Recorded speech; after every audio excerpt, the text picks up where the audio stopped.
Pertamanya, kesalahan dalam doa. Di situ ada pergi ke dukun dan tukang peramal, kemudian berziarah kubur dan sengaja melakukan perjalanan jauh hanya untuk ziarah kubur. Ada memulai ucapan salam kepada para wanita kafirah, kemudian ada jahil dan tidak tahu tentang urusan agama, ada meratapi dan berteriak, ya, dan meraung-raung pada saat meninggalnya. Wabarakatuh. Alhamdulillah, tidak pernah lisan kita berhenti memuji dan memuja Allah subhanahu wa ta'ala atas segala nikmat yang dilimpahkan kepada kita, terutama nikmat Islam dan iman. Karena dengan Islam dan iman kita jadi mengenal siapa pencipta alam semesta ini, termasuk pencipta diri kita sendiri, dan kita jadi tahu tujuan kita berada di muka bumi ini, yaitu untuk mengabdi kepada sang pencipta Allah subhanahu wa ta'ala, dan tidak ada tujuan lain, serta mana yang harus kita kerjakan dan harus kita jauhi, dan mana yang boleh kita nikmati dan tidak boleh kita nikmati. Dan seorang muslim akan selalu bahagia dengan keislaman dan keimanannya karena dia punya panduan hidup, dan dia tahu apa yang akan dia terima dari balasan kebaikan yang dia kerjakan baik di dunia maupun di akhirat. Dan dia juga berhati-hati dari apa yang dilarang karena dia tahu dari syariat Allah subhanahu wa ta'ala ancaman yang diancamkan kepadanya. Oleh karena itu kita harus banyak bersyukur kepada Allah atas nikmat Islam ini, karena masih banyak di kalangan manusia yang tidak mendapatkan petunjuk atau hidayah ini. Selanjutnya kita panjatkan salam hormat kita kepada utusan Allah Nabi besar Muhammad sallallahu alaihi wa alihi wa sahbihi wasallam, sebagaimana Allah telah perintahkan kita untuk mengucapkan salam hormat tersebut, dan tentunya sebagai balas jasa dari 23 tahun masa hidup beliau dihabiskan untuk agama ini. 13 tahun fase Mekah semuanya dengan hinaan, cacian, dan puncaknya diusir dari kampung halamannya Mekah. Dan kita tahu betapa pedihnya orang kalau diusir dari kampung halamannya. Dan 10 tahun fase Madinah, penyempurnaan agama sehingga sampai kepada kita dan bisa kita jadikan sebagai panduan hidup sebagaimana kita rasakan sekarang. Baik, ini pertemuan perdana kita untuk membahas buku dosa-dosa yang sering tidak disadari oleh kaum wanita, yang ditulis oleh Syekh Abdullah bin Abdurrahman Al-Jibrin. Dan ini buku saya sarankan, dan semua buku tentunya, kalau kita sedang ingin mengetahui dan membaca buku, maka dimulai dari daftar isi, karena itu akan menjelaskan kepada kita inti-inti dari bahasan. Dan agar Bapak Ibu bisa menyelesaikan bedah buku, dimulai dari buku-buku yang tipis seperti ini, lalu kemudian dibaca kira-kira dari bab yang paling menarik buat kita. Kalau misalnya dari semua bahasan, oh ternyata ada bahasan yang kelima, bahasan yang keenam, itu menarik buat saya. Ini kalau mau baca sendiri ya. Kemudian kita mulai baca di situ, dan dengan cara ini insya Allah kita akan tertarik untuk menyelesaikan semua buku. Tahap demi tahap nanti akan pindah kepada buku-buku yang tebal. Daripada kita hanya sekedar membeli buku dan akhirnya tidak dibaca. Bahkan seringkali ada muslim dan muslimah membeli buku double karena dia kira dia belum beli, padahal sebenarnya hanya belum dibaca saja. Dan metode yang kita gunakan, kita akan membedah buku dari awal sampai akhir. Dan bukan targetnya penyelesaian, tapi pemahaman. Oleh karena itu kadang-kadang dari satu poin mungkin bisa panjang lebar kita menjelaskan, dan mungkin bisa saja satu poin membutuhkan sekali atau 2 kali pertemuan. Oleh karena itu kita akan melihat daftar isi nanti, kemudian baru kita menyinggung sedikit masalah muqaddimah, lalu kita masuk ke bahasan inti yang pertama dari buku ini. Saya akan berikan gambaran dulu dari daftar isi dan juga atau dari judul buku ini dulu, yang sekaligus ini singgungan yang dibahas oleh penulis dalam muqaddimah beliau. Dosa-dosa yang sering tidak disadari oleh kaum wanita. Berarti kita jadi faham di sini yang sedang dibahas adalah secara khusus wanita. Ya. Apakah pelanggaran-pelanggaran di dalam ini nanti tidak dilakukan oleh laki-laki? Dilakukan juga. Tetapi Syekh Jibrin, yang biasa dikenal dengan Syekh Jibrin, beliau Abdullah bin Abdurrahman Jibrin, hafidahullah, beliau ingin menyinggung secara khusus kaum wanita. Ya, karena memang dalam mukaddimah beliau menyinggung besarnya peran kaum wanita baik kepada suaminya ataupun kepada anak-anaknya.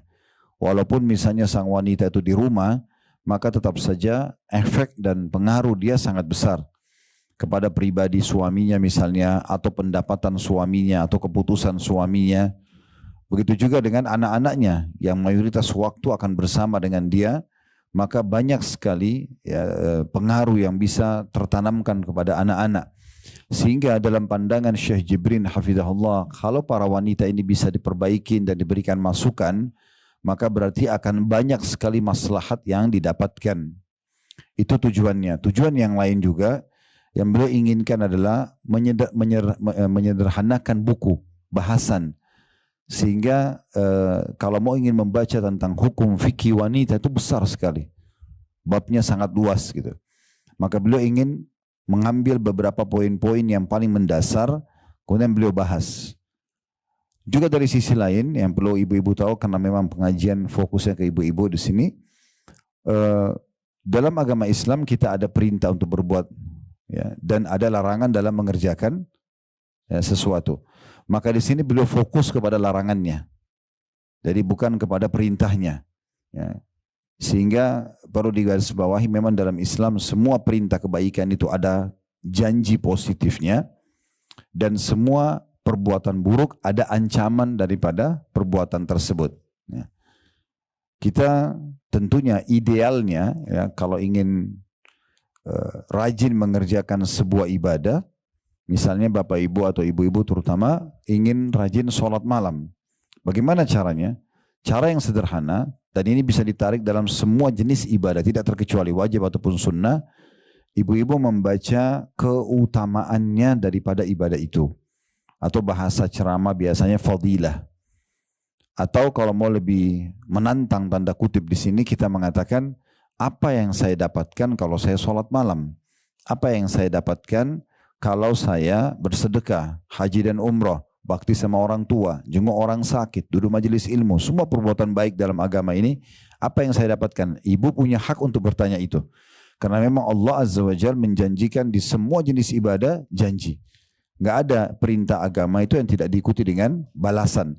Makanya Allah bilang dalam Al-Quran, فَمَنْ يَعْمَلْ مِثْقَالَ ذَرَّةٍ خَيْرًا يَرَهُ. Siapa yang berbuat seperti biji sawi dari kebaikan, pasti akan diperlihatkan untuknya dan dia akan terima balasannya. Nah, seperti itu gambarannya. Nah, saya sarankan sebelum mengerjakan ibadah apapun, luangkan waktu walaupun cuma 5 menit atau bahkan kurang dari 5 menit, membaca keutamaan ibadah itu. Apalagi di handphone kita sekarang ini sudah menjadi perpustakaan berjalan. Kita misalnya mau sholat malam, saya sarankan ibu jangan sholat malam sampai sudah luangkan waktu 3-5 menit saja. Ketik di Google tentang keutamaan sholat malam. Akan keluar semua artikel menulis tentang keutamaan atau apa yang ibu akan dapatkan. Ya, atau mungkin mau visual atau audio di media, di medsos sekarang ada, di TikTok, di Instagram, di Facebook, di YouTube, semuanya ada. Banyak di antara asatidzah kita atau ustadz-ustadz kita, dai-dai di jalan Allah ini, itu menyampaikan tentang keutamaannya. Sehingga nanti ibu akan termotivasi selalu untuk mengerjakan. Karena tahu, oh setiap saya sholat malam saya dapat ini. Gitu. Dan akan membuat kita bisa konsisten, atau bahasa agama kita istiqomah sampai meninggal menjaganya. Nah sebaliknya, kalau ada perbuatan buruk, dan misal, mudah-mudahan di sini tidak ada, tapi kalau ada seseorang muslim atau muslimah, dia terbiasa dengan satu pelanggaran agama. Misal dia sering bohong, atau dia masih melihat yang haram, atau mendengar yang haram, atau menjama yang haram, apa saja, maka itu dia tinggal mencari tahu tentang ancaman.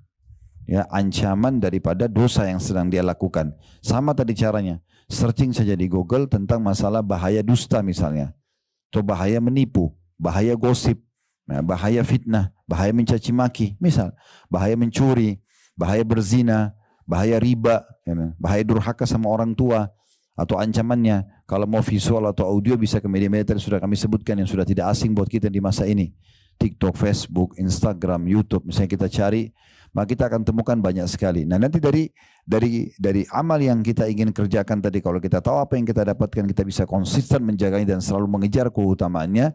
Dan dari dosa kita akan tinggalkan karena ada ancamannya. Nah sekarang Syekh Jibrin akan masuk kepada poin yang kedua, tentang hal-hal yang dilarang berikut ancamannya. Ya. Sehingga kita tidak terjerumus dalam kesalahan tersebut, ataupun kalau kita terjerumus segera kita bertobat dan meninggalkannya. Karena semua perbuatan dosa ini, ibu sekalian, ada konsekuensi hukuman. Ya, tidak ada larangan yang tidak ada konsekuensi hukuman. Tentu kadar berat ringannya tergantung daripada perbuatan kita, gitu kan? Ada orang mungkin yang berbuat ya ringan dari dosa-dosa ringan, tapi tetap aja konsekuensi hukumnya ada. Ya. Makin berat dia melakukan pelanggaran, maka makin berat hukuman yang bisa datang. Nah, seperti itulah kurang lebih gambarannya. Ya. Baik, di dalam mukaddimah, itu tadi mukaddimah, beliau menyinggung masalah itu.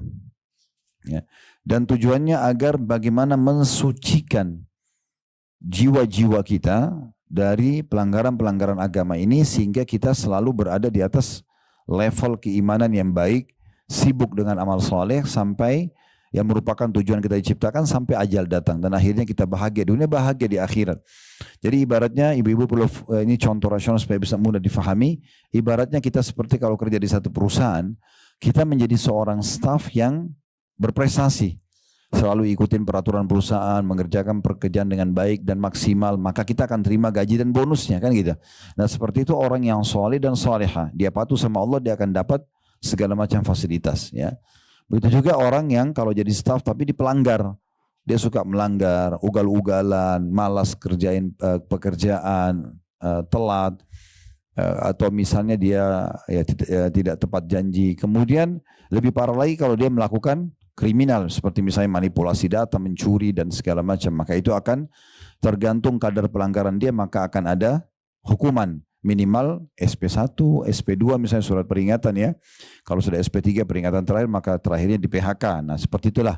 Ya, dia juga akan merusak nama baiknya, dia akan sulit diterima di perusahaan lain, akan kehilangan sumber pendapatan income dia dan seterusnya. Nah, itu kurang lebih gambarannya seperti itu. Nah, di daftar isi kita ada disebutkan di situ tentang masalah daftar isi dan mukaddimah, sudah kita bahas tadi. Kemudian ada kesalahan dalam berdoa. Ini bab pertama yang dibahas dalam buku ini. Dan dalam kesalahan dalam berdoa ini, itu ada banyak poin-poinnya. Ya, ada banyak poin-poinnya. Seingat saya mungkin kalau di buku ini, saya sempat lihat sepintas ada kurang lebih 9 poin. Ya, di bab pertamanya, kesalahan dalam doa. Di situ ada pergi ke dukun dan tukang peramal, kemudian berziarah kubur dan sengaja melakukan perjalanan jauh hanya untuk ziarah kubur, ada memulai ucapan salam kepada para wanita kafirah, kemudian ada jahil dan tidak tahu tentang urusan agama, ada meratapi dan berteriak, ya, dan meraung-raung pada saat meninggalnya seseorang, serta memukul-mukul wajah, bahasa agama kita niyaha. Itu yang kelima. Yang keenam ada pergi ke negeri-negeri kafir tanpa ada kepentingan dengan alasan ya, yang tidak jelas secara syar'i. Kemudian yang ketujuh meminta dengan cara paksa agar suami ya menyiapkan segala macam fasilitas di saat suami tidak mampu. Di saat suami itu ada bahasan. Yang kedelapan mengejek dan menghina orang muslim atau muslimah. Yang kesembilan sebagian kaum wanita mendoakan diri mereka ditimpa keburukan ketika ada musibah. Nah, 9 poin ini itu dibahas di satu bab. Jadi di daftar isi itu kesalahan dalam berdoa terisi 9 bahasan. Jadi itu akan membutuhkan 9 pertemuan. Karena per satu poinnya kita akan bahas satu pertemuan. Ya. Begitu juga nanti di bab kedua, kesalahan yang berhubungan dengan rukun-rukun Islam. Ini juga ada poin-poinnya. Kemudian kesalahan berkenaan dengan pakaian dan berhias, ini juga ada poin-poinnya. Kesalahan berkenaan dengan rumah tangga dan hubungan suami istri, ada poin-poinnya. Kesalahan seputar pernikahan, ini juga akan ada poin-poin bahasannya. Kemudian bab selanjutnya kesalahan seputar etika keluar rumah, bepergian jauh atau safar dan campur baur dengan laki-laki. Dan yang terakhir kesalahan-kesalahan umum. Kalau kita lihat di situ sampai kurang lebih halaman 50.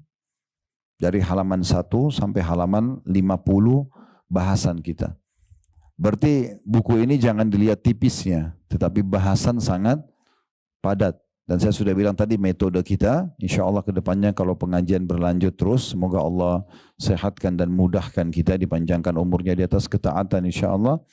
Maka kita akan membedah satu persatu, perlahan-lahan, karena tujuannya pemahaman dan bukan penyelesaian buku. Seperti itu kurang lebih. Baik, kita insya Allah akan mulai dengan bab pertama, masalah kesalahan dalam berdoa. Di sini dirincikan oleh Syekh Jibrin hafizahullah 9 poin tadi yang sudah sempat kita singgung. Yang pertama sekali, pergi ke tukang sihir, dukun, dan tukang ramal. Pertanyaan sederhana dulu kita mulai, apa hubungannya antara bab, korelasinya apa antara kesalahan dalam doa dengan pergi ke dukun? Korelasinya ibu-ibu sekalian, karena dalam Islam kita kembali dulu ke tujuan asal dan awal serta pondasi kita diciptakan. Allah sebutkan dalam surah Az-Zariyat, surah nomor 51 ayat 56 ya. Di situ disebutkan surah Az-Zariyat surah nomor 51 ayat 56, potongan ayatnya, tujuan kita ada di sini dan pegangi baik-baik ayat ini, wa ma khalaqtul jinna wal insa illa liya'budun. Aku, kata Allah, tidak menciptakan, mengadakan manusia dan jin serta kita ada di muka bumi ini kecuali untuk menyembahku, mengabdi kepadaku, tunduk kepadaku. Itu tujuannya. Ini dulu kita sepakati. Berarti kalau ada yang tanya, apakah saya ada di muka bumi ini untuk sholat? Jawabannya iya. Untuk puasa? Iya. Untuk haji dan umroh? Iya. Bakti sama orang tua? Iya. Majelis ilmu? Ya. Itu tujuan-tujuan utamanya. Makan, minum, tidur, kumpul sama teman-teman, ini pernak-perniknya. Boleh asal halal, gitu kan?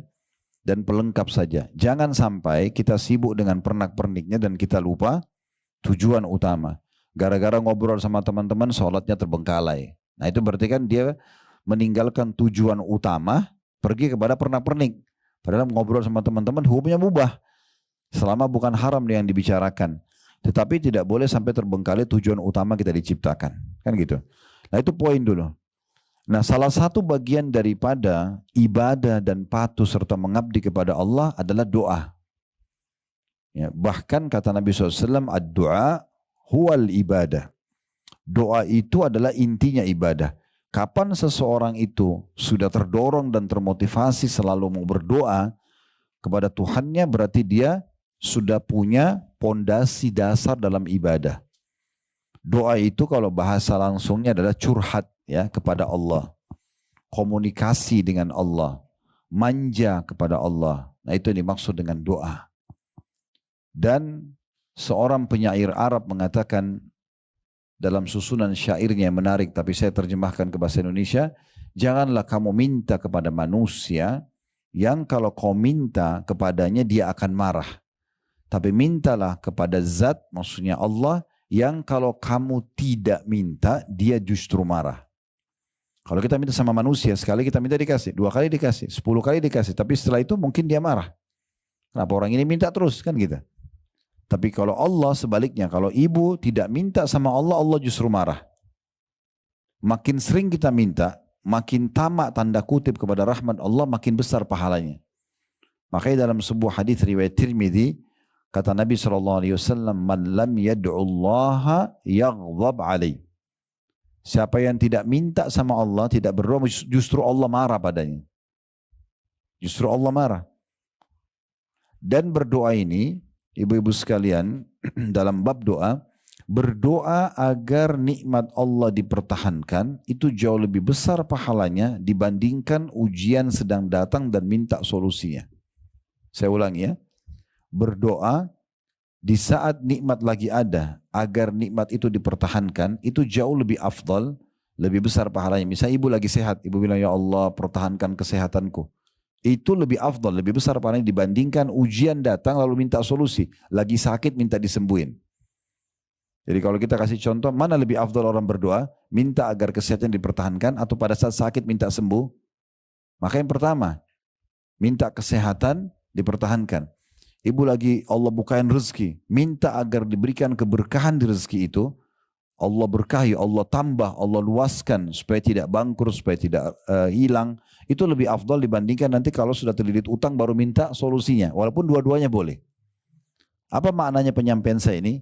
Berarti tidak ada alasan untuk tidak berdoa. Karena banyak orang, ibu-ibu sekalian, mereka mau berdoa sama Allah sampai nangis-nangis, sampai ngerengek-ngerengek sama Allah di saat nanti ada musibah. Dia sakit nih. Yang pertama targetnya adalah dokter. Dokter pertama, dokter kedua. Nanti kalau dokter 30 dokter mentok nggak bisa sembuh baru sholat tahajud. Nah, gitu. Harusnya tahajud dulu, baru kemudian ke dokter. Gitu. Minta dulu sama Allah.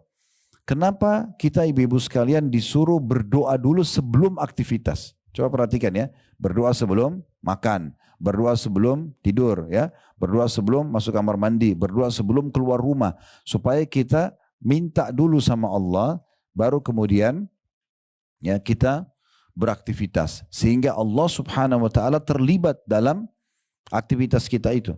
Bahkan ulama mengatakan ada sebuah hadis Nabi SAW yang mulia, mohonlah atau berdoalah kalian kepada Tuhan kalian, kata Nabi SAW ya, segala sesuatunya sampai tali sendal kalian yang putus. Manja sama Allah. Umar bin Khattab radhiyallahu anhu pernah jalan, sendalnya putus talinya. Beliau angkat tangan ke langit disaksikan orang-orang. Alhamdulillah wassalatu wassalamu ala rasulullah, sambil angkat tangan, ya Allah sendalku putus gantikanlah. Jadi saking mereka fahamnya makna doa itu. Mereka betul-betul menjadikan doa sebagai pondasi komunikasi mereka dengan Allah Subhanahu Wa Taala. Kalau kita sedang nikmat, yang ciptakan kita Allah, yang ciptakan nikmat itu Allah, yang bisa pertahankan hanya Allah. Kalau kita sedang ada ujian, yang ciptakan kita Allah, yang ciptakan ujian itu Allah, yang bisa memberikan solusi hanya Allah. Ibu harus belajar untuk membedakan mana konsultasi, mana curhat. Konsultasi boleh sama manusia dan hanya pada ahlinya. Ada permasalahan sama suami misalnya.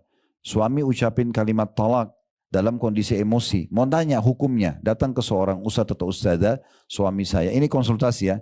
Maaf saya mau tanya, suami saya ucapin tolak dalam kondisi emosi, jatuh nggak? Itu namanya konsultasi. Curhat itu, ustadz maaf ya, saya mau cerita dulu. Dicerita panjang lebar. Minggu lalu saya tidak ada apa-apa, dan 1 minggu ditarik cerita panjang lebar, sampai terakhir cuma mau nanya apa jatuh tolak atau tidak suaminya. Ini curhat namanya. Nggak tepat curhat sama manusia. Curhat itu hanya kepada Allah. Itulah inti doa. Ya. Ibu ada masalah, wudu, sholat taubat 2 rakaat di sejadah ibu langsung berdoa sama Allah. Sampaikan semua apapun sama Allah. Tuangkan semua sama Allah SWT. Nah, itu namanya curhat. Itu hanya boleh kepada Allah. Jadi jangan sama manusia. Kalau kita curhat sama manusia, anggap di depan kita ini orang yang mencintai kita. Misalnya orang tua kita. Kita ada orang tua yang tidak cinta sama anaknya. Sebenarnya kalau kita sedang curhat pada orang tua kita sedang membebani mereka. Mereka jadi kepikiran, gitu kan? Permasalahan rumah tangga kita, permasalahan kerjaan, kita bebani mereka. Dan itu berbahaya kalau sampai mereka kepikiran, kalau sampai mereka sakit karena itu, kita bisa masuk dalam bab durhaka, khawatirnya, gitu kan? Sementara kita disuruh bahagiakan orang tua, bukan suruh bebankan mereka, kan begitu? Kalau yang kita komunikasi atau curhat depan mata kita ini, seseorang yang kita tidak tahu dia, atau musuh kita, maka dia punya poin celah yang bisa menyerang kita nanti. Lalu untuk apa curhat sama manusia? Makanya Sufyan ats-Tsauri rahimahullah, seorang ulama tabi'in, beliau kalau punya masalah apa saja, maka beliau langsung wudu, sujud, kebetulan beliau kena tinggal di Mekah, sujud depan Ka'bah, tidak angkat kepalanya sampai semua sudah dituangkan. Ucapannya, ungkapan hati, semua ada di pikirannya, air mata semua netes untuk Tuhannya, selesai. Maka masalahnya selesai. Masalahnya akan selesai. Saya berikan gambaran dalam masalah ini, kita masih di judul dulu ya, supaya jelas di sini. Karena dari judul ini ada 9 bahasan poin ke depan. Ya.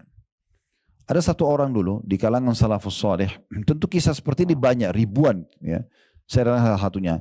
Dalam satu kisah disebutkan, ada satu orang soleh dulu, dia pekerjaannya harian. Ya, ini waktu Musa dulu, ini masa klasik dulu, belum ada lampu penerangan kita sekarang, media. Orang itu kalau sudah tiba maghrib, apalagi isya, habis isya itu orang sudah tidur. Gelap, nggak ada pasar, di jalan orang tidak ada gitu ya. Kosong, sunyi. Dia kerja dan pendapatan harian kalau dia ada dapat, dia beli makanan, bawa pulang buat istri sama anaknya. Kisahnya satu hari dia pergi ke pasar, dia kerja tapi rupanya tidak, dia tawarkan jasa hari itu mau bekerja tapi tidak ada yang, dia tidak dapat lah pekerjaan. Pulang ke rumah malam-malam, istrinya tanya ada makanan, dia bilang tidak ada, hari ini saya tidak dapat pekerjaan. Lalu bagaimana, saya sama anak-anak belum makan. Dia bilang saya akan istirahat sebentar, habis itu saya coba keluar, siapa tahu kita dapat makanan. Saya pun lapar, belum makan dari tadi. Maka dia istirahat sebentar, di awal malam, mungkin sekarang kita jam 11 malam, ya, gelap sekali waktu itu, tidak ada orang yang seperti kita sekarang begadang kena ada penerangan segala macam. Maka dia keluar, dia tidak tahu harus kemana. Dia pergi ke masjid dekat rumahnya. Dia lewat, dia lihat ada masjid, ini tempat yang terbaik. Dia berhenti di situ, dia nyalain obor, waktu itu belum ada lampu, pakai obor. Dia wudhu, kemudian dia sholat taubat, lalu dia berdoa sama Tuhannya, berdua. Dia komunikasi, ya Allah, engkau tahu aku belum makan sama anak dan istriku hari ini, aku tidak tahu harus kemana, berikanlah kami rezeki. Terus dia berdoa. Ada kejadian terjadi pada malam itu. Raja yang berkuasa di wilayah itu tidur dan mimpi buruk. Dia mimpi kematian, dia mimpi neraka. Bukan dia masuk neraka, tapi dia mimpi. Dia takut, tiba-tiba dia bangun, dia takut jangan sampai ajalnya datang, kemudian dia belum diampuni dosa-dosanya. Dalam kondisi dia takut, dia berkata antara dia sama Tuhannya, ya Allah, berikanlah aku petunjuk. Aku ingin menebus dosa-dosaku kalaupun ada dengan bersedekah dari hartaku ini. Diambil beberapa kantong isinya dinar emas. Ya kalau kita sekarang emas-emas batangan kecil ya, dibawa sama dia 2 kantong, kemudian dia naik kudanya. Lalu dia mengatakan, ya Allah, tolong pandulah kudaku ini menuju ke orang yang paling tepat untuk aku bantu malam ini sebagai bentuk penebusan dosa-dosaku dan aku sedekah di jalanmu. Subhanallah, kudanya berhenti di masjid yang ada orang miskin tadi itu. Di situ kisahnya, dia turun, dia juga tidak tahu kenapa kudanya berhenti di situ. Dia turun, dia bilang, saya tidak tahu kuda ini kenapa berhenti di situ. Kemudian saya turun, saya masuk ke dalam masjid dan saya dengar ada orang sedang berkeluh kesah sama Allah, minta makanan karena belum makan. Ya. Ini terjadi seperti itu, kuasa Allah SWT. Setelah orang itu miskin berdoa, maka si raja ini mengatakan, saya sudah dengarkan tadi doa kamu. Saya pun malam ini ingin sekali bersedekah. Dan saya minta kepada Allah agar dipandu kepada orang yang paling tepat. Saya tidak tahu kenapa kuda saya terarahkan ke masjid ini dan saya temui Anda. Saya anggap Anda ini orang paling layak. Ambillah sedekah saya ini supaya saya dapat pahala dan juga bisa memenuhi kebutuhan Anda. Dan satu hal lagi, saya raja yang berkuasa di sini. Setiap saat bisa datang ke istana saya, tinggal sebutkan nama saya, maka saya akan izinkan masuk dan boleh sampaikan hajat apa saja. Karena yang pertemukan kita ini Allah. Maka yang kita ambil pelajaran, perjawaban dari orang miskin yang soleh ini. Apa yang dia bilang? Kalau seandainya saya punya hajat lagi, saya tidak akan datang kepada Anda. Tapi saya akan datang kepada Tuhan saya dan Tuhan Anda Allah yang telah mengutus Anda datang kepada saya malam ini. Bisa ditangkap pesannya? Itu inti doa. Manja sama Allah Subhanahu Wa Taala. Berdoa, merengek sama dia. Apa saja. Selama ibu tidak melanggar sunnatullah, sistem yang sudah Allah buat, misalnya siang dan malam kan gitu. Ibu nggak suka malam, ya Allah hilangkan malam, itu nggak mungkin. Kan bentrok sama sistem kan yang Allah sudah ciptakan. Ibu nggak suka laki-laki, hilangkan laki-laki ya Allah, kan nggak mungkin. Contoh, kan nggak mungkin. Itu nggak mungkin. Tapi kalau tidak bentrok dengan sunnatullah, itu bisa saja. Nabi Zakaria alaihissalam itu menikah umur 30 tahun, istrinya 20 tahun. Istrinya dalam kondisi mandul, nggak bisa punya anak. Nabi Zakaria, ini ibu bisa baca dalam surah Maryam, surah nomor 19 di 15 ayat pertamanya. Cerita tentang Nabi Zakaria ini. Dia terus berdoa kepada Allah, tidak henti-hentinya, 10 tahun pertama setelah menikah, 10 tahun kedua, terus begitu sampai 70 tahun dia berdoa. Dan di dalam Al-Quran digambarkan dalam surah Maryam itu, dan saya tidak akan putus asa hai Tuhanku untuk berdoa kepadamu. Tetap dia minta anak karena dasarnya fitrah manusia walaupun mandul di mata medis misalnya, tapi di hukum sistem Allah tidak melanggar. Karena asalnya kita diciptakan untuk populasi kan gitu. Maka dia minta terus sama Allah dan minta dari istrinya yang mandul. Subhanallah, Allah jadikan tanda-tanda kebesaran Allah di saat umur Nabi Zakaria 100 tahun, istrinya 90 tahun yang mandul, istrinya hamil dan melahirkan anak namanya Yahya. Yahya pun alaihissalam diangkat menjadi nabi. Dan Allah katakan dalam Al-Quran untuk dijadikan sebagai tanda-tanda kebesaran Allah di muka bumi. Nah, itu kekuatan doa. Kalau yang sudah biasa ikutin di YouTube kami, di channel kami Khalid Basalamah Official, bisa cek kembali di playlistnya ya. Kalau diklik logo Khalid Basalamah itu, nanti ada beranda, ada video pendek, ada podcast, ada playlist. Kalau diklik playlist nanti dicari potongan ceramah tentang dahsyatnya doa. Panjang lebar saya jelaskan masalah doa ini dan contoh-contohnya di antara kisah Nabi Zakaria tadi. Kemudian ada kisah Nabi Ayub yang diuji sama Allah dengan penyakit 20 tahun tapi bersabar dan terus berdoa sama Allah. Ya. Kisah bagaimana Nabi Musa AS selamat dari kejaran Fir'aun. Kisah Nabi Ibrahim AS. Kisah Nabi Muhammad SAW yang banyak sekali dengan doa-doa beliau yang mulia dan sekian banyak. Nah itu yang dimaksud dengan doa.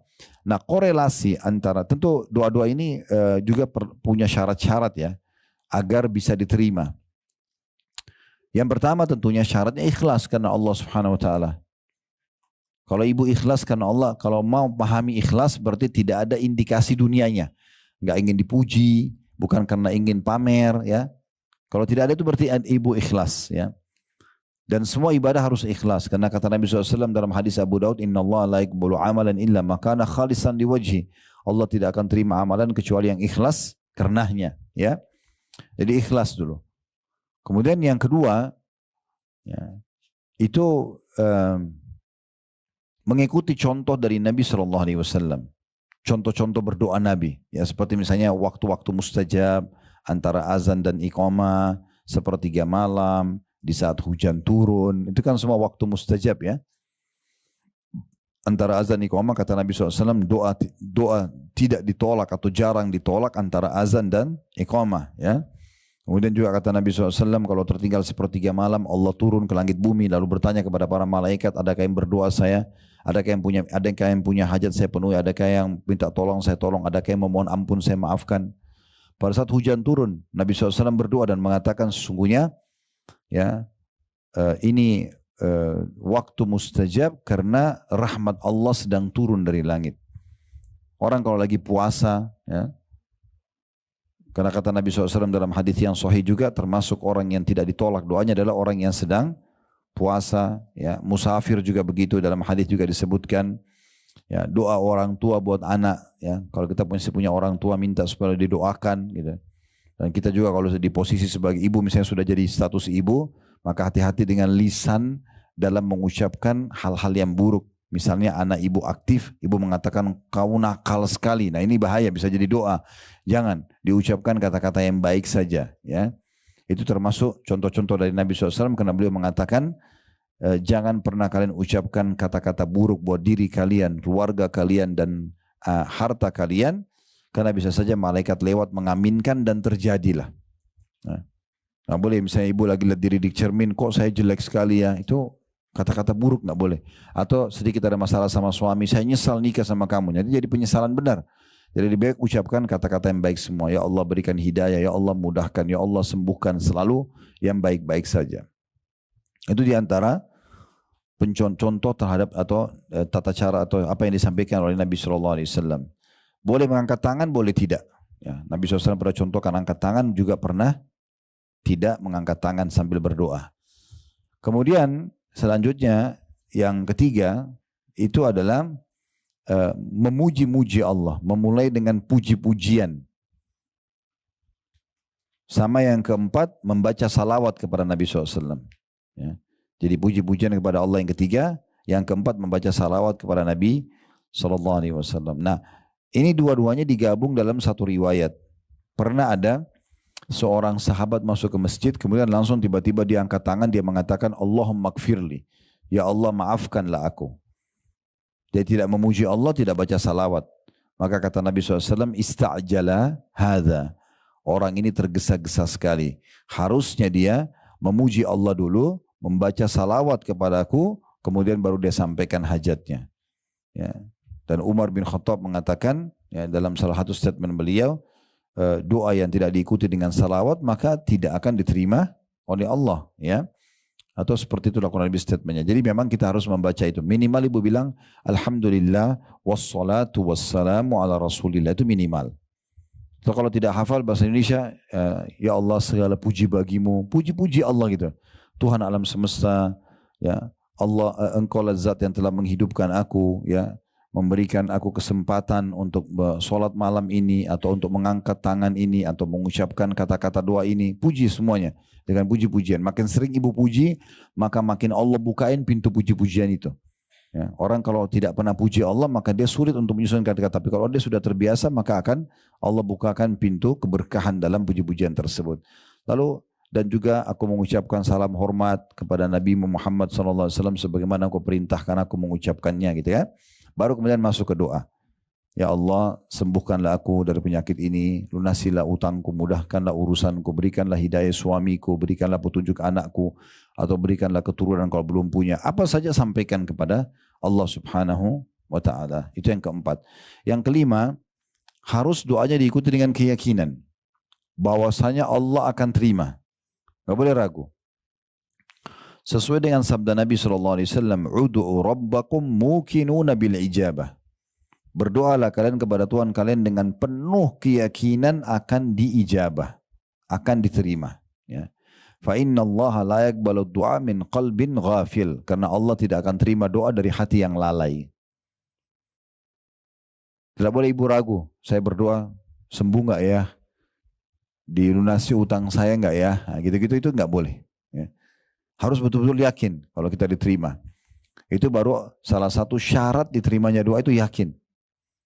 Karena Nabi SAW bilang Allah tidak akan terima, berdoa kepada Tuhan kalian dalam kondisi kalian yakin diterima, karena Allah tidak terima doa dari hati yang lalai. Kalau hanya seperti orang kumur-kumur saja, rutinitas saja, itu enggak bermakna doanya. Ya. Jadi seperti ibu betul-betul lagi komunikasi dengan Allah secara langsung. Itu kekuatan doa di situ. Ya. Itu yang kelima. Yang keenam, tidak tergesa-gesa. Tidak tergesa-gesa ini maksudnya dalam mengucapkan tutur kata doa, susunan doa itu, dan juga tidak tergesa-gesa meminta jawabannya kepada Allah.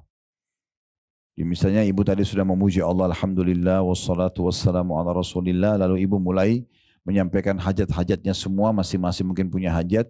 Setelah selesai semuanya disampaikan dengan pelan, dengan santun, dengan tutur kata yang bagus, ya, tidak tergesa-gesa, ditutup juga dengan salawat kepada Nabi SAW misalnya, ya.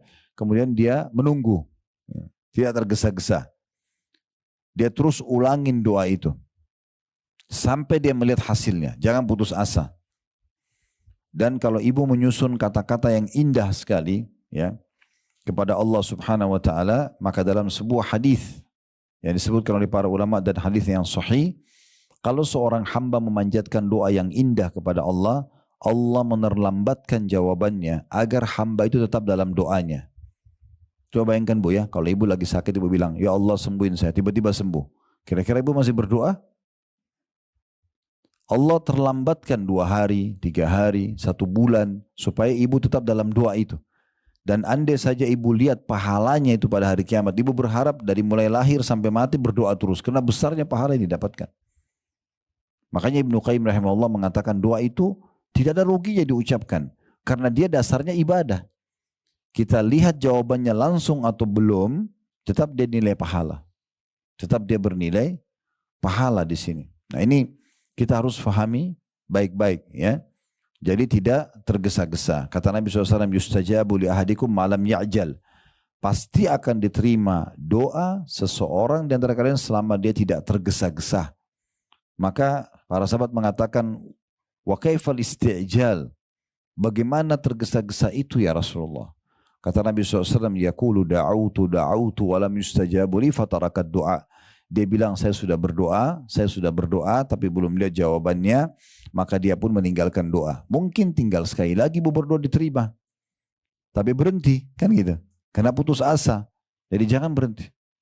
Dalam sebuah riwayat yang lain, dan ini selalu saya jadikan sebagai motivasi buat saya. Kenapa saya tidak berdoa walaupun hal kecil, walaupun hanya keluar mau ke satu mall, mau ke satu pasar, minta sama Allah parkiran. Ya Allah mudahan parkiran buat saya. Doa.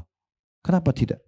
Mau beli pakaian di satu tempat. Ya Allah mudah-mudahan saya dapat pakaian yang saya inginkan. Mau makan satu restoran. Ya Allah mudahkan supaya saya bisa dapat tempat duduk yang nyaman. Berdoa tidak ada susahnya. Pahala. Gitu kan. Kita akan dapatkan pahalanya. Karena kata Nabi SAW dalam sebuah hadis yang sahih. Nanti di hari kiamat.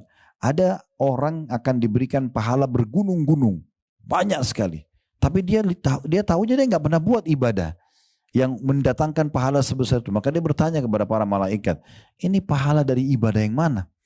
Maka kata para malaikat, ini adalah pahala doa-doa kalian yang belum kalian dapat ijabahnya di dunia.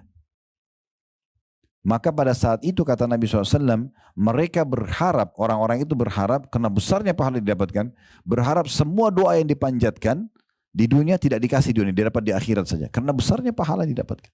Lalu kenapa kita nggak selalu sampaikan doa? Apa saja. Mau pergi satu tempat supaya dimudahkan, supaya diberkahi. Mau mulai usaha supaya diberkahi. Apa saja. Lagi langgeng pun rumah tangga, ya Allah berkahi. Jaga suamiku. Mungkin suami mengatakan jaga istriku, berikan hidayah. Mau masak, mudahkan saya membuat masakan yang enak. Kenapa enggak begitu?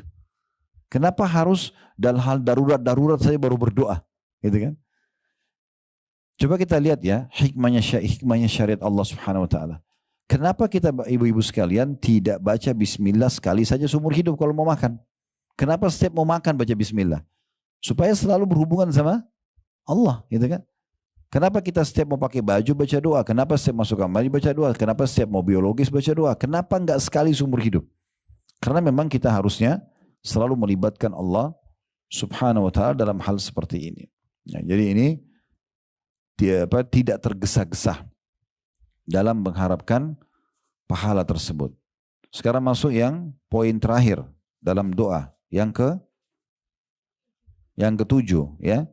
Tidak meminta sesuatu yang haram dan menjauhi sumber makanan, minuman, pakaian yang haram. Jadi nggak boleh kita minta sama Allah supaya dikasih rezeki agar bisa main judi misalnya. Ini contoh. Atau kita minta, kita sementara minta tapi yang kita kenakan baju atau mukena haram, sejadah haram, ya. AC yang kita hirup udaranya dari sumber haram. Air yang kita minum sumbernya haram. Makanan yang kita makan sumbernya haram. Dalam hadis Bukhari kata Nabi SAW, ada orang yang mengatakan, ya Allah berikan, ya Allah berikan. Bagaimana Allah berikan sementara makanan, minuman, pakaiannya haram. Dalam riwayat lain dikatakan ada orang yang rambutnya acak-acakan, pakaiannya berdebu, tidak punya alas kaki. Miskin sekali kan gambarnya begitu. Lalu dia mengatakan, ya Allah berikan, ya Allah berikan. Bagaimana Allah berikan sementara makanan, minuman, pakaiannya haram. Jadi nggak boleh. Harus hati-hati gitu. Ya. Jadi kalau ada di antara kita yang hadir mungkin doanya, dia lihat, dia berdoa, dia belum dipanjatkan, coba introspeksi diri. Ada masalah nggak dalam masalah sumber haram nih?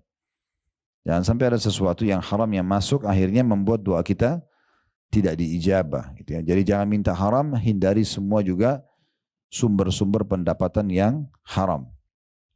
Baik, itu berhubungan dengan masalah judul kita. Nah sekarang tadi saya bilang, apa korelasinya antara kesalahan dalam berdoa, kemudian disebutkan poin nomor 1, dalam bahasa ini pergi ke dukun, pergi ke tukang sihir, dukun dan tukang peramal.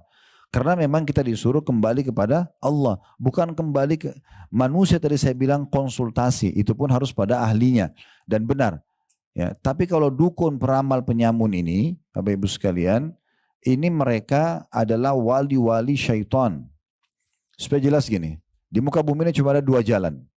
Nggak ada jalan ketiga, cuma 2 saja. Satu benar, satu salah. Apa itu jalan yang benar? Ini jalannya Allah Subhanahu wa taala. Karena kita selalu yakin la ilaha illallah, tidak ada Tuhan yang berhak disembah kecuali Allah.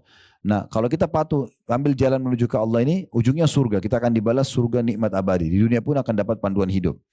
Juru bicaranya Allah yang menyampaikan adalah para nabi dan rasul. Penyambung lidahnya nabi dan rasul adalah para ulama dan dai. Kalau ibu-ibu datang kepada para alim, ulama, para dai, maka akan dipandu kepada agama Allah. Ya, penyambung lidah dari para rasul dan ke agama Allah, ujungnya surga, kan gitu. Ini jalan yang benar, nggak ada jalan yang ketiga. Jalan yang kedua ini jalan salah, jalannya iblis. Nggak ada jalan ketiga. Iblis siapa? Ini orang satu sosok dari kalangan jin yang kufur kepada Allah. Ini ujungnya akan membawa ke neraka, nggak ada tempat lain, dia akan ke neraka. Juru bicaranya siapa? Ini dukun, peramal, penyamun, penyihir, ahli maksiat. Kalau kita berteman sama mereka pasti dibawa pandu ke jalan syaitan, pasti ke neraka. Tentukan jalannya, gitu kan? Jadi cari jalan Allah. Nah, kita disuruh berdoa kepada Allah, memohon hanya kepada Allah, bergantung pada Allah. Jadi nggak boleh kepada dukun-dukun ini, karena mereka adalah juru bicaranya syaitan. Ustadz, saya ingin suami saya sayang sama saya. Baik, nggak usah bawa fotonya suami ke dukun. Nah, itu. Nggak usah minta sama mereka. Bagaimana caranya? Itu kan lintas alam ya. Maksudnya lintas alam itu kita bawa fotonya ke dukun, dukun minta tolong sama jin. Allah buat jin ini tidak tampak sama mata kita. Kita juga tidak disuruh berinteraksi, bahkan dilarang interaksi sama mereka. Nggak perlu kita ngobrol, nggak perlu berteman, nggak perlu nikah, nggak perlu. Kita cuma tahu ada makhluk Allah namanya jin, selesai. Tentu di alam jin ini sama manusia ya, ada 3 golongan. Ada di alam jin namanya jin beriman, sebagaimana manusia beriman. Kalau ini jin beriman sudah tahu dia tidak akan mungkin interaksi sama manusia. Itu yang Allah sebutkan dalam surah Jin, surah nomor 62 dalam Al-Quran. Ya. Allah gambarkan tentang jin-jin beriman itu ada. Ya, dan setelah meninggalnya Khadijah radhiyallahu anha di tahun ke-10 dari masa kenabian di Mekah, dan meninggal juga Abu Thalib ditinggal dengan Amul Huzun, tahun kesedihan. Karena Nabi SAW sedih sekali pada saat itu, yang membela dakwah meninggal 2 orang gitu kan. Maka Allah Subhanahu wa taala menghibur Nabinya Muhammad SAW dengan 2 kejadian besar. Kejadian yang pertama, masuk Islamnya jin Nusaybin. Nusaybin ini wilayah di Irak. Dan yang kedua, kejadian Isra dan Mi'raj. Nah, Isra Mi'raj sering kita dengar, tapi jin Nusaybin ini masuk Islam tidak jarang orang dengar ya. Padahal sebenarnya dia ini termasuk hiburan Allah untuk Nabinya Muhammad SAW. Kalau kalangan manusia, hai Muhammad, tidak beriman sama kau, ada kalangan jin yang beriman. Tetapi di sini Nabi SAW tidak menyuruh kita, ayo nih ada jin yang masuk Islam, kenalan sama mereka. Bahkan Abdullah bin Mas'ud, sahabat Nabi, waktu itu menemani Nabi, menggambarkan bagaimana pertemuan Nabi dengan jin Nusaybin itu. Beliau mengatakan, saya sedang jalan bersama Nabi SAW di satu wilayah padang pasir. Kemudian beliau menggaris sebuah garis di tanah dan memberikan isyarat agar aku tidak melewati garis itu. Nabi bilang, jangan lewatin garis ini ya. Lalu aku melihat Nabi sendiri jalan terus ke padang pasir sampai di satu titik, lalu beliau baca Quran. Gak lama kemudian datang banyak laki-laki yang menggunakan baju putih, kepala mereka seperti kendi-kendi air, kata Abdullah bin Mas'ud. Duduk mengerumuni Nabi, mendengarkan ayat, dan Nabi mengatur mereka dengan tongkat beliau. Setelah itu mereka bubar semuanya, lalu Nabi kembali dan mengatakan, hai Abdullah bin Mas'ud, tadi itu adalah saudara-saudaramu atau saudara kalian dari kalangan jin yang beriman. Ya, dari kalangan jin yang beriman. Berarti ada mereka beriman. Tapi Nabi tidak bilang, hai Abdullah bin Mas'ud, ayo kesini yuk, kenalan sama mereka. Enggak ada. Dari sini juga kita ambil pelajaran, berarti tidak perlu punya khadam. Ya. Oh, saya kan punya khadam Ustaz, penjaga dari jin muslim. Enggak ada. Nabi sendiri enggak punya khadam dari jin. Abu Bakar sama Umar enggak pernah dukil dalam riwayat punya khadam dari jin. Enggak ada. Enggak perlu minta tolong, enggak perlu kenal mereka, enggak perlu panggil mereka, enggak perlu nikah sama mereka, enggak perlu apa-apa sama mereka. Kan gitu.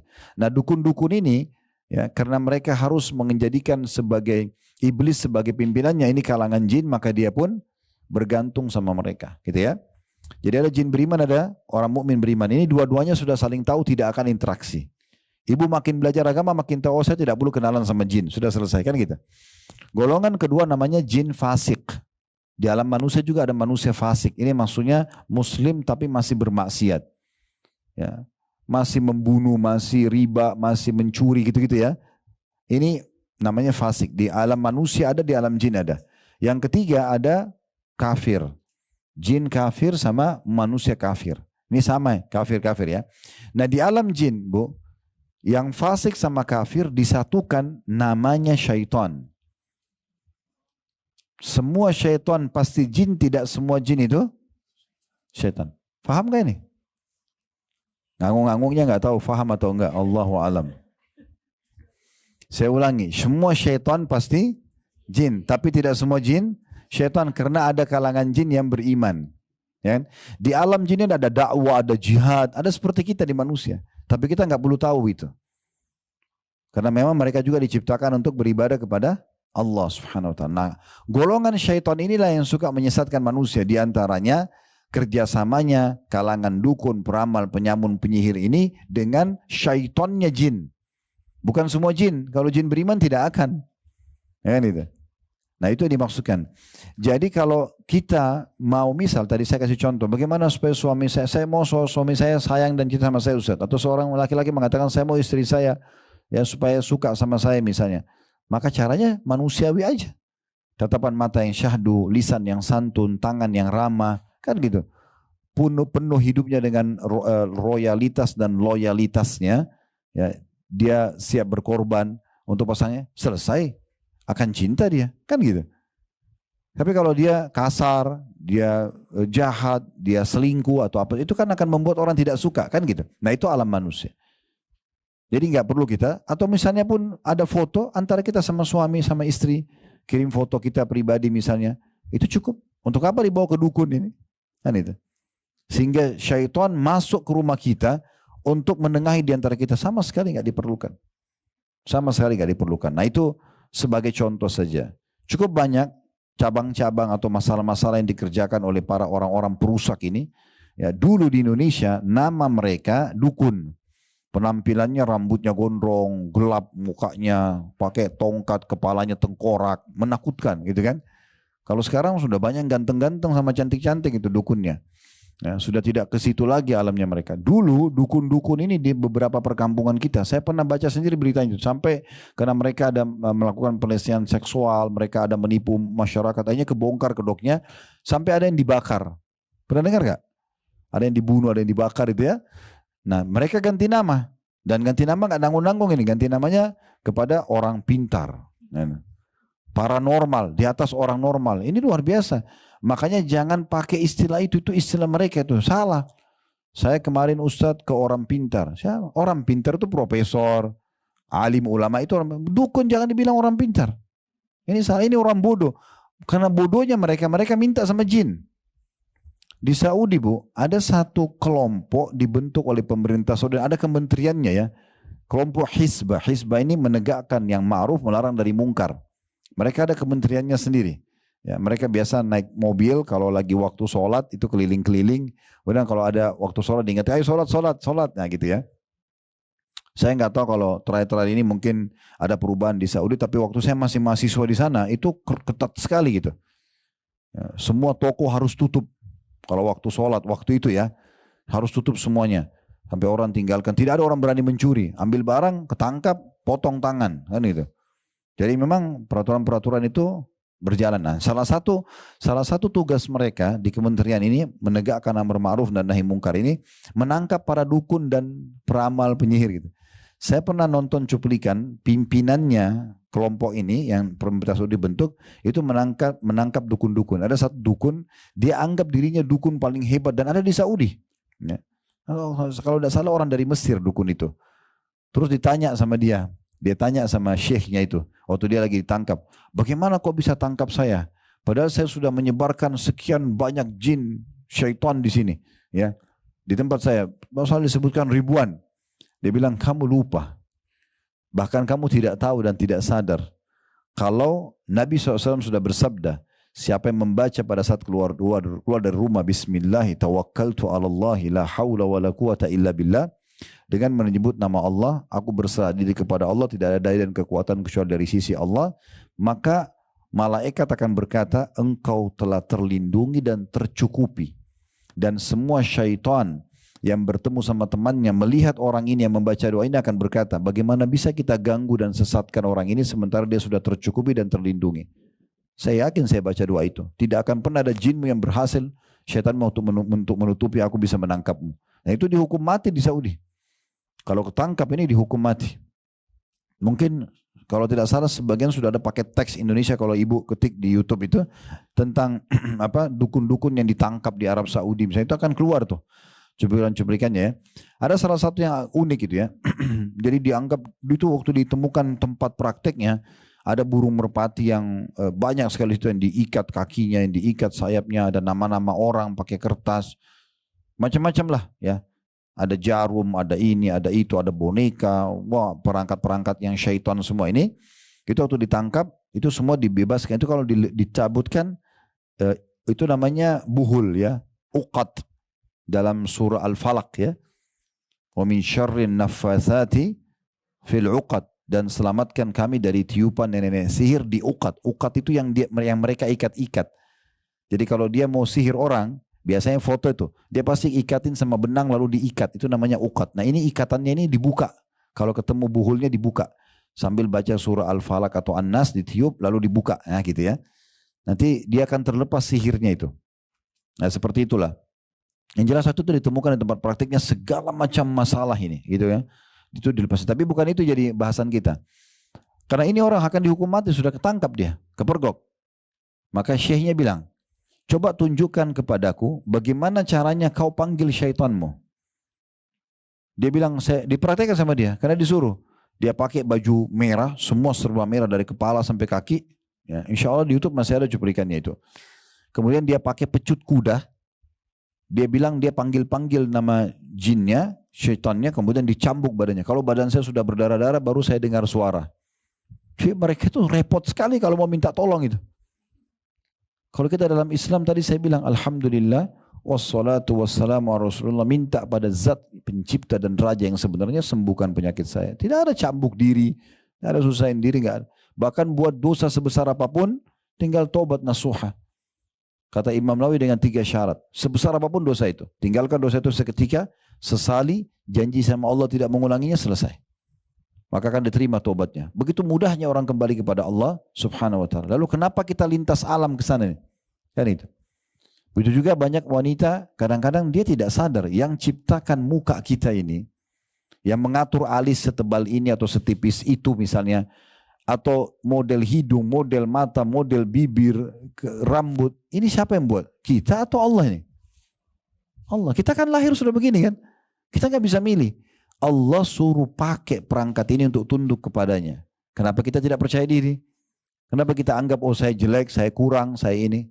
Ini Allah yang ciptakan. Jangan hina diri kita karena ini penciptanya Allah subhanahu wa ta'ala. Allah yang ciptakan kita. Dan Allah ingin tunjukkan ada yang cantik sekali, ada yang kurang, ada yang jelek. Itu Allah tunjukkan kemahakuasanya. Tapi itu pun cuma di mata manusia. Makanya kata Nabi SAW, Inna Allah la yanduru ila suwarikum wala ajsamikum. Allah tidak pernah lihat ke paras wajah kalian dan tubuh kalian. Tidak pernah. Kalau tolak ukurnya harus cantik dan gagah yang masuk surga, ini repot. Gitu kan? Maka kata Nabi SAW, Allah tidak lihat paras wajah dan postur tubuh kalian, walakin yanzuru ila qulubikum wa amalikum. Tapi Allah melihat kepada hati kalian dan amal-amal kalian. Itu tolak ukurnya. Walaupun dia paras wajahnya dianggap di mata manusia kurang, fisiknya kurang, tapi dia saleh atau salihah, dia ahli surga. Walaupun tampan, cantik, tapi kalau durhaka kepada Allah masuk neraka. Ya. Abu Lahab itu orangnya tampan sekali, tapi ahli neraka. Ya. Disebutkan dalam beberapa riwayat orangnya putih, kekar, tinggi, ganteng. Tapi dia ahli neraka, kufur kepada Allah SWT. Kan gitu. Banyak sahabat-sahabat yang lain kalau pernah dengar namanya Julaibib. Pernah dengar gak? Julaibib ini dikenal julukannya itu oleh para sahabat si buruk wajah. Buruk rupa. Karena memang orangnya jelek secara paras wajah. Waktu Nabi SAW melihat Julaibib sudah membutuhkan istri dan beliau tahu orang ini punya fisik kurang gitu. Maka beliau mengatakan, hai Julaibib, kenapa kau tidak menikah? Dia mengatakan, ya Rasulullah, siapa yang mau sama saya? Dia tahu dirinya. Saya punya kekurangan fisik seperti ini. Paras wajahnya jelek gitu. Bahasa langsungnya ya. Badannya pun kecil. Lalu kemudian kata Nabi SAW, saya akan nikahkan kamu insya Allah. Maka Nabi langsung ajak Julaibib datang ke rumah satu orang Ansar terkenal di situ punya anak perempuan yang cantik dan soleha.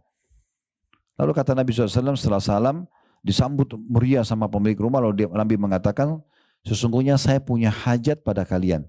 Bahasa ini bahasa santun kalau mau melamar. Kalau orang Arab datang atau zaman dulu tuh orang kalau datang, saya punya hajat pada kalian, berarti seakan-akan saya ini mau menikah atau akan membawa berita tentang pernikahan. Maka mereka gembira sekali karena mereka pikir Nabi akan lamar anak perempuannya. Mereka mengatakan, selamat datang ya Rasulullah. Kata Nabi SAW, bukan buat saya tapi buat Julaibib. Ada Julaibib di situ. Akhirnya si suami istri ini bilang, oh kalau Julaibib kami tanya dulu anaknya. Gitu kan. Kebetulan anak perempuannya lagi ada di dalam kamar dan mendengar itu. Maka kata anak perempuan ini karena kesolehannya, dia mengatakan, wahai ayah dan ibu, apakah anda berdua berani menolak lamaran Nabi SAW?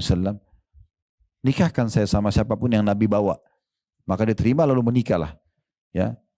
Kalau tidak salah perempuan ini sempat mengatakan, semoga Allah jadikan kebahagiaanku di situ. Dan betul subhanallah. Baru menikah beberapa waktu, Julaibib ikut di perang Uhud, terbunuh mati syahid. Ya. Dan di sekitar Julaibib itu ada 6 atau 7 orang Quraisy yang terbunuh. Maka Nabi SAW menggendong jenazahnya sambil mengatakan, ya Allah ridholah padanya karena dia bagian dariku, aku bagian darinya. Kalau suami mati syahid berarti istrinya masuk surga juga karena dia kan dapat syafaat. Kan gitu. Dapat syafaat. Tetapi di sini teman-teman yang kita ingin sampaikan adalah tidak usah menghina-hina diri kita atau bahkan karena ingin terlihat cantik pakai susuk ya. Pergi ke orang pintar, taruh mutiara lah, taruh apalah segala macam, enggak penting. Allah yang ciptakan kita. Allah akan datangkan orang yang suka dengan mukanya ibu itu. Selesai. Enggak usah khawatir. Semua sudah dicatatkan oleh Allah SWT. Allah ciptakan kita memang berpasang-pasangan. Kemudian memang Allah memang menciptakan kita, dalam Al-Quran dikatakan yadzra'ukum fi, untuk membuat mengadakan populasi manusia. Jadi memang dasarnya mayoritas orang itu menikah. Yang tidak menikah itu mungkin sangat sedikit. Mayoritas orang akan melahirkan dan sangat sedikit yang mandul. Itu sebagai ujian saja. Karena memang dasarnya kita diciptakan untuk itu. Jadi gak usah pakai susuk. Selanjutnya contoh masalah dagang, perniagaan. Allah berkahi perniagaan selama 3 hal berkumpul pada perniagaan tersebut. Modal halal, produk halal, sistem halal. Clear, selesai. Mau lebih sempurna, ikutkan dengan sedekah, berbagi dari hasil income pendapatan kita, maka akan lebih menambah keberkahan. Dalam hadis Bukhari, kata Nabi SAW, ada terjadi di masa sebelum kita dulu, kata Nabi SAW, ada orang yang lagi di kebunnya, dia lagi menunggu hujan. Musim panas peceklik, panas sekali. Lalu lewat awan di atas kebun dia, terdengar suara dari awan itu, tuangkanlah hujan di kebunnya fulan. Maka dia dengar suara itu. Dan fulan bin fulan yang disebutkan nama di awan itu adalah orang yang dekat situ kebunnya. Maka orang yang mendengar ini ikuti awan tersebut. Dan ternyata awan itu betul. Turun di situ. Orang lain tidak dapat hujan, orang itu dapat hujan. Maka dia penasaran, dia datang temuin pemilik kebun lalu dia katakan, amalan apa yang kau kerjakan di kebun ini? Maksudnya seakan-akan dia mau mengatakan kami semua tunggu hujan tidak dapat, kamu sendiri dapat hujan dan awan datang khusus di kebunmu ini. Lalu dia mengatakan apa? Kata Nabi SAW, orang pemilik kebun mengatakan, saya membagi pendapatan kebun saya ini menjadi 3. Hasilnya ya, keuntungannya, labahnya. Jadi bukan modalnya. Saya membagi menjadi 3. Yang pertama, saya sedekahkan sepertiganya. Yang kedua, sepertiganya saya gunakan untuk kebutuhan keluarga saya. Yang ketiga, sepertiganya lagi, saya kembalikan untuk tambahan modal. Jadi ada yang dia sedekahkan, dia keluarkan ya dari hasilnya. Maka itu akan menambahkan keberkahan gitu ya. Berarti kita tinggal minta sama Allah, kita tinggal berusaha di alam manusia. Tidak usah pergi ke dukun, ya, peramal, penyamun, penyihir ini. Begitu juga pada saat sakit, Allah berikan kita ilmu. Ada namanya pengobatan nabawi, tibun nabawi, ada juga pengobatan medis kan gitu. Pengobatan nabawi seperti misalnya Nabi SAW mengatakan kesembuhan dipastikan ada pada madu. Disebutkan. Kemudian bekam. Dalam riwayat lain kai. Kai itu menggunakan besi panas yang dikaitin di tubuh. Biasanya orang kalau stroke ya. Tapi Nabi SAW mengatakan jadikan kai sebagai pengobatan terakhir kalian. Cuma madu jadikan penyebutan nomor 1. Ada pernah sahabat kakaknya sakit perut. Lalu datang kepada Nabi SAW mengatakan, ya Rasulullah kakak saya sakit perutnya. Kata Nabi SAW, kasih madu. Minumin madu. Orang ini pulang, berikan madu tapi dia buru-buru. Habis minum madu, wah kok tidak sembuh? Langsung balik ke Nabi, ya Rasulullah belum sembuh. Apa kata Nabi SAW? Allah pasti benar dan perut kakakmu yang bohong. Sabar, konsumsi aja dulu. Gak mungkin salah penyampaian, gitu kan? Tentu kita tidak bicara ini kalau kualitas madunya gak bagus ya. Karena pernah saya, kebetulan kakak ipar saya di Surabaya punya supermarket begitu dan dia jual madu dan banyak produk yang lain. Tapi dia pernah bahasakan, dia pernah mendatangi salah satu penjual madu yang dijual murah-murah harganya. Ternyata di peternakan lebahnya itu memang dia bukan membiarkan lebah itu alami mencari sari bunga ya. Tapi dia taruh karung yang di atasnya ditaruh gula pasir lalu disiramin air. Jadi aroma gulanya keluar, lebahnya datang ke situ. Nah itu yang membuat akhirnya madunya ini berpengaruh pada orang diabetes dan segala macam. Nah, carilah madu yang berkualitas gitu kan. Tentu harga juga berbicara kan gitu. Jadi kita cari yang benar, yang bagus. Maka itu pasti akan benar. Begitu juga dengan jintan hitam atau habbatus sauda. Ya. Walaupun sekarang di Timur Tengah yang dikenal habbatus sauda, semua negara biasanya ada. Di Indonesia pun ada jintan hitam ya. Tapi yang dikenal kalau Timur Tengah itu yang dari Ethiopia, hitam pekat. Itu dikonsumsi beberapa butir. Nabi SAW sudah bilang, habbatus sauda, dawa'un likulli da'il lassam.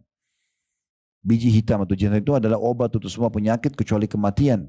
Dan dia bilang, masa sih? Nggak boleh. Nabi sudah bilang, harus kita yakini itu benar. Ya, dan habbatus sauda, kalau ini saran saya saja. Saya bukan menyinggung tentang masalah teman-teman penjual herbal, bukan ya. Tidak sama sekali. Tapi kalau konsumsi habbatus sauda jangan banyak-banyak. Ya. Karena kadang-kadang kalau yang di kapsul itu kan kita tidak tahu kadar berapa butir di dalam ya. Saya pernah kedatangan di toko kami ada satu herbalis itu sudah tua umur beliau mungkin 80 tahun. Udah putih semua rambutnya, udah tua. Beliau masuk beliau mengatakan Ustaz jual habbatus sauda. Saya bilang iya. Ustadz bagaimana konsumsinya?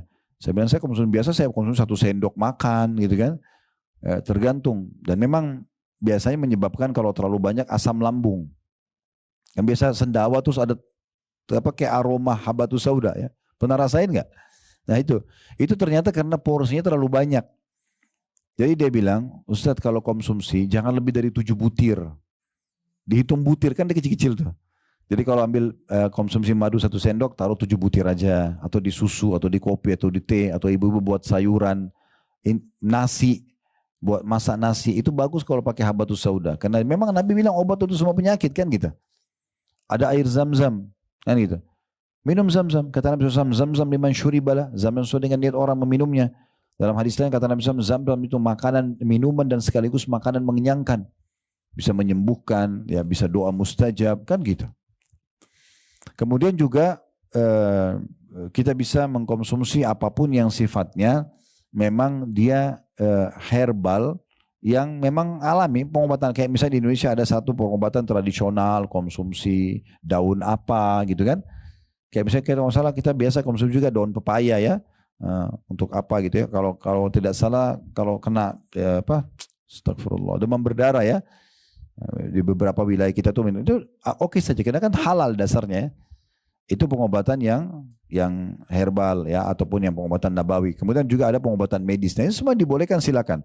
Jadi nggak perlu pergi ke dukun-dukun ini untuk berobat gitu ya, untuk melariskan dagangan, untuk memudahkan jodoh, untuk memberikan keturunan. Semua ini hukumnya haram ya, tidak dibolehkan. Jadi ikhtiar secara manusiawi dan terutama untuk berdoa sama Allah lalu ikhtiar secara di alam kita manusia. Nah di sini ditulis oleh penulis, saya mulai bacakan sekarang apa yang ditulis oleh penulis ini. Pergi poin pertama yang melanggar kesalahan dalam berdoa yang harusnya kepada Allah lalu dia minta memohon kepada dukun, tukang sihir, dukun dan tukang ramal. Dikatakan untuk menyembuhkan suatu penyakit atau serangan ain. Pernah dengar ain ya? Mata panas ya. Itu orang kalau biasa hatinya iri itu berpengaruh pada matanya. Kalau dia lihat sesuatu, dia lihat misalnya ibu punya kelebihan paras wajah atau ibu punya anak yang lucu, ibu punya rumah yang bagus, kendaraan yang bagus, pekerjaan bagus, rumah tangga harmonis. Itu kalau dia iri, dia mengatakan, oh anak kamu lucu sekali ya, biasa anak itu sakit. Ya. Kecuali kita ikuti dengan pujian kepada Allah. Masya Allah, tabarakallah. Ya. Orang bilang rumah kamu bagus ya, oh Masya Allah, tabarakallah. Ya. Anak kamu lucu ya, pekerjaan kamu bagus, hidup kamu romantis ya, harmonis. Alhamdulillah, Masya Allah. Kita selalu bilang begitu ya. Supaya tidak kena ain. Dan hati-hati dengan ain ya. Terutama orang yang suka ya beraktif di medsos ini. Sedikit-sedikit status, sedikit-sedikit ya ini dan itu. Beda orang kalau berdagang. Tapi kalau semua aktivitas dia, apalagi keromantisan rumah tangganya, apalagi lucunya anaknya, ini bahaya sekali. Ain sangat dekat dengan orang seperti ini. Dan kata Nabi SAW, hati-hati dengan ain. Hadis sahih. Hati-hati dengan ain. Karena dia bisa membuat manusia masuk ke dalam kuburan dan unta masuk ke kuali. Itu menyebabkan kematian. Dan kata Nabi SAW, mayoritas umatku meninggal karena ain. Mayoritas umatku. Kebanyakan meninggal karena orang tidak tahu. Di Saudi itu, mereka karena khawatirnya dengan ain, biasa kalau di depan rumahnya sering ada kaligrafi Masya Allah, Tabarakallah gitu kan. Di mobil mereka juga ada stiker Masya Allah. Supaya orang terbiasa baca itu. Nah kalau kita mungkin tidak begitu tidak masalah ya. Tetapi paling tidak kalau ada orang puji ibu sudah tahu. Oh ibu selalu bilang Masya Allah. Bahkan untuk diri kita sendiri. Ibu lagi di depan cermin. Oh Masya Allah ciptaan Allah kita begitu. Atau lihat suami atau lihat anak. Atau dapat apalah.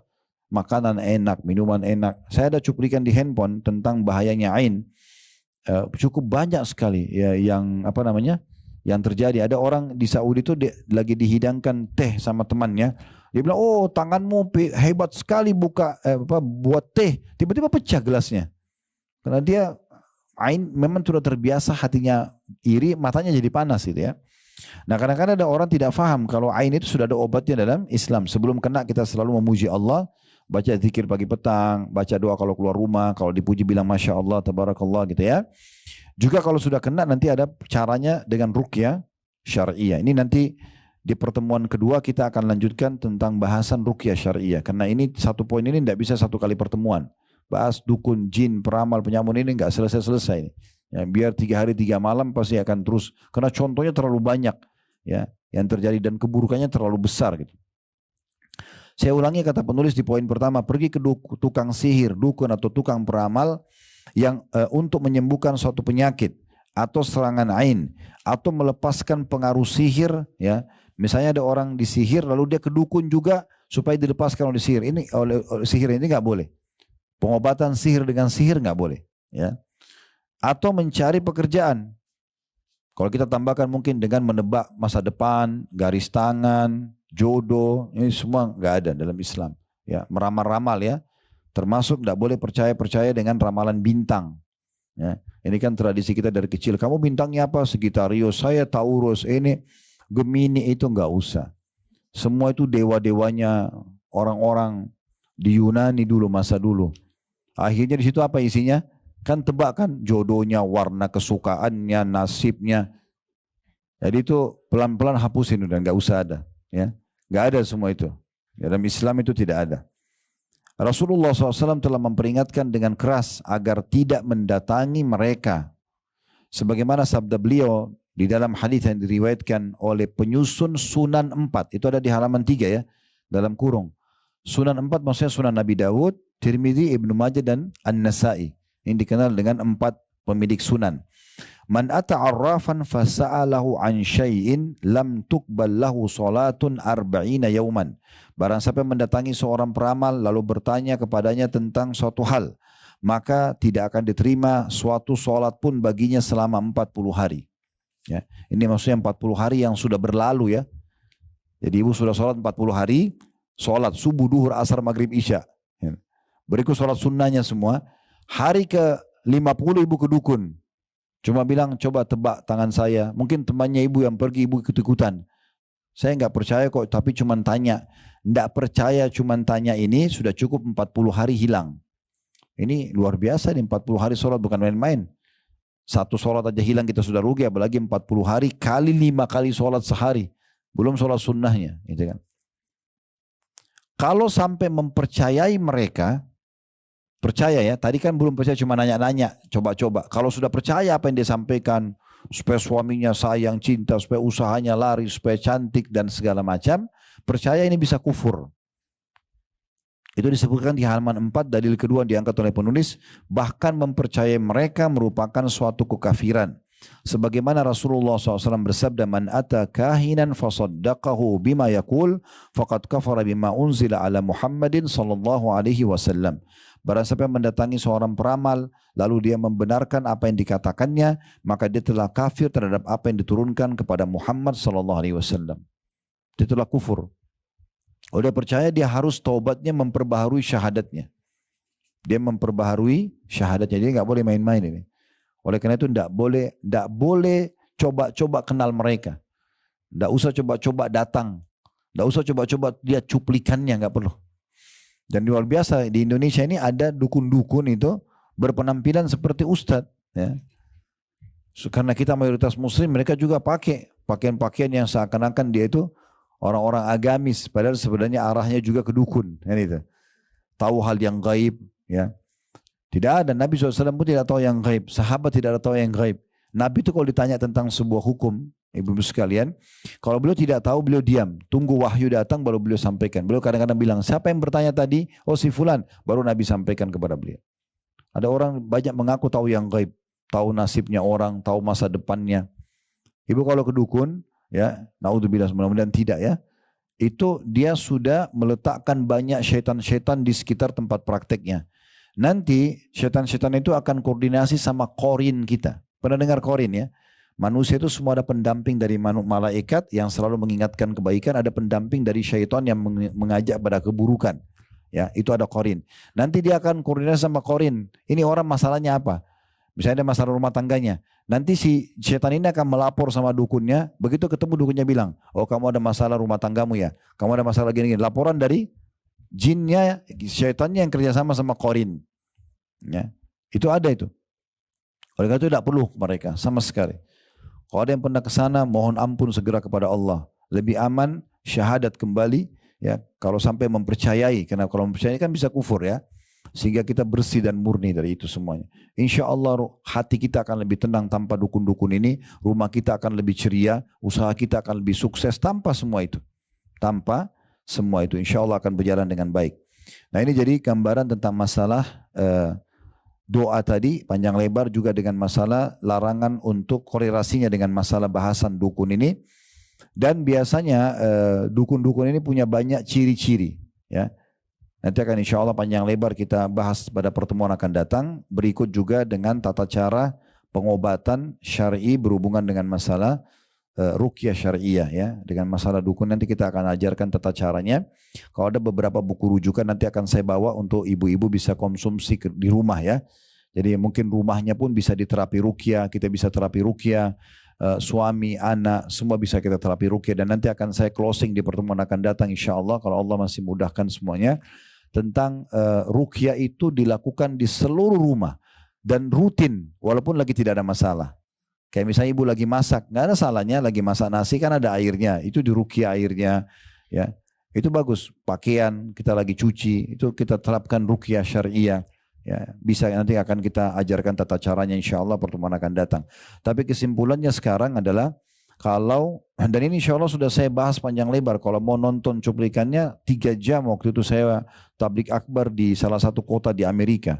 Waktu itu diundang sama orang kita di sana, kita bahas ruqyah syariah, saya bedah buku Syekh Al-Idan, itu hampir 200 lembar tentang masalah ruqyah syariah dan tata cara dan prakteknya. Itu hampir 3 jam cuplikannya, ada 3 jam. Kalau ibu ketik di YouTube kami, di playlist kami ruqyah syariah ada yang durasi 3 jam, itu panjang lebar bisa dilihat. Jenis-jenis sihir, sifat-sifat dukun, ini pun akan saya singgung pertemuan akan datang insya Allah. Kalau yang buru-buru ingin tahu bisa tahu di situ nanti insya Allah lebih lanjut, ya. Baik, ini bahasan kita insya Allah, dan kedepannya sebagaimana saya bilang tadi kita masih berlanjut di poin 1 dulu untuk menyelesaikan dengan tambahan-tambahan informasinya. Baik, itu saja, mudah-mudahan bermanfaat. Kalau ada benar dari Allah, kalau salah dari saya mohon dimaafkan. Subhanakallahumma bihamdika asyhadu an la ilaha illa anta astaghfiruka wa atubu ilaik. Wassalamualaikum warahmatullahi wabarakatuh.